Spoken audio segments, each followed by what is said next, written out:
लोकसभा चुनाव के लिहाज से सबसे अहम राज्य यूपी है, क्योंकि राज्य की 80 सीटें ही तय करेगी सत्ता में कौन काबिज होगा और कौन नहीं। साथ ही ये भी तय होगा कि कौन सा गठबंधन कहां तक आगे जाएगा। इसको लेकर हाल ही में सी वोटर का सर्वे हुआ। सर्वे में यूपी से जो आंकड़े सामने आए हैं, उसकी माने तो अगर आज आम चुनाव होते हैं तो बीजेपी को यूपी में जबरदस्त फायदा मिलेगा। बीजेपी के खाते में 70 सीटें जाती दिख रही है, तो वहीं समाजवादी पार्टी के पाले में 7 सीटें जाती हुई नजर आ रही है। वहीं सर्वे में कांग्रेस का भी खाता खुलता नजर आ रहा है। कांग्रेस के पाले में 1 सीट जाती हुई दिख रही है। इसके साथ ही सर्वे में एनडीए को 8 सीटों पर बढ़त मिलती हुई नजर आ रही है। वहीं बीएसपी को अकेले दम पर बड़ा नुकसान उठाना पड़ सकता है। सर्वे में बीएसपी के खाते में 1 भी सीट जाती हुई नजर नहीं आ रही है।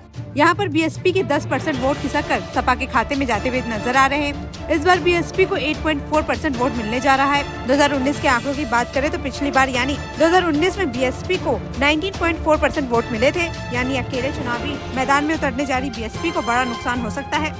इस बार कांग्रेस को 5.5% वोट मिलने का अनुमान है। 2019 में कांग्रेस को 6.36% वोट मिले थे। कांग्रेस ने रायबरेली की सीट जीती थी, यानी इस बार वोट परसेंट घट रहा है। 2024 के चुनावों में बीएसपी और सपा की राहें अलग हो चुकी है।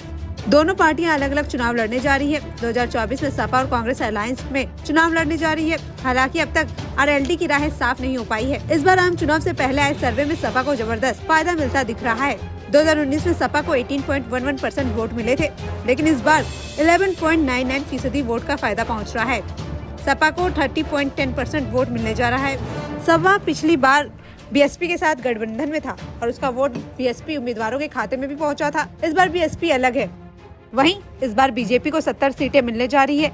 अपना दल को 2 सीटें मिलने की उम्मीद है, यानी एनडीए 80 में से 72 सीटें लेकर सबसे बड़ी पार्टी बनने जा रही है। वहीं सपा को 7 सीटें और कांग्रेस को 1 सीट मिलती हुई नजर आ रही है, यानी सपा को 2 सीटों का फायदा पहुंच रहा है।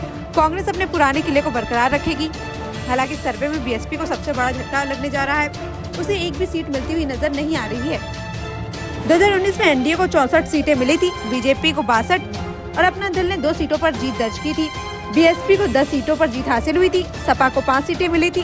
कांग्रेस ने 1 सीट रायबरेली की हासिल की थी।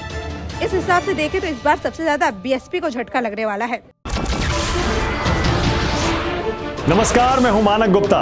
अगर आपको हमारा ये वीडियो पसंद आया हो तो इसे लाइक और शेयर जरूर करें, और हाँ, हमें सब्सक्राइब और फॉलो करना ना भूलें, ताकि आप देश और दुनिया की कोई खबर मिस ना करें। तो जुड़े रहिए हमारे साथ और देखते रहिए न्यूज़ 24।